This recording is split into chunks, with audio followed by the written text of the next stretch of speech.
Hello' everyone, মোৰ এটা নতুন ভিডিঅ'লৈ আপোনালোকক স্বাগতম জনাইছোঁ। আৰু এয়া চাওকচোন মাছৰ উজান জালৰ পৰা এৰুৱাই আছোঁ, মানে এৰুৱাব পৰাই নাই, 2-3জন মানুহ লাগিছে। আৰু এইখিনি মাছ হৈছে কোনো পোহা নহয়, কোনো মানে আমি যতন কৰা নহয়। এয়া নিজেই বানপানীৰ সময়ত নিজেই ফিচাৰীত সোমাইছিলে আৰু তাতে এয়া পোনা মাছ একদম জাল ভৰি ভৰি উঠে।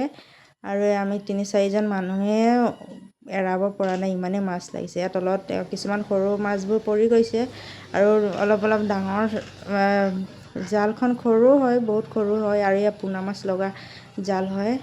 আৰু লাগিছিলে 2 কেজিমান লাগিছিলে হ'বলা। আৰু এইখিনি যদি ডাঙৰ হয় 5-6 কেজি হ'ব, ইমান ডাঙৰ নহ'ব।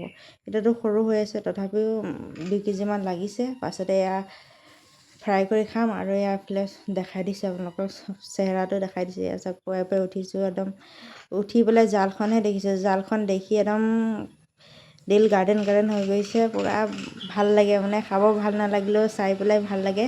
আৰু বহুতে হয়তো এনেকুৱা মাছ দেখাই নাপায়, খাবই নাপায়। আমাৰতো কেতিয়াবা বেয়া হৈ যায় নাখাই পেলাই।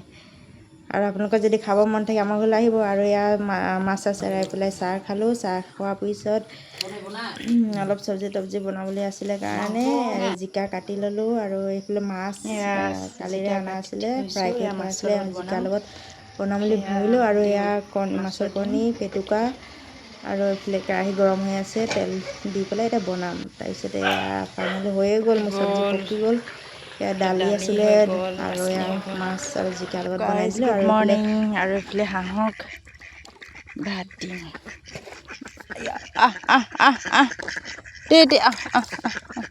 ইয়াতে দিম।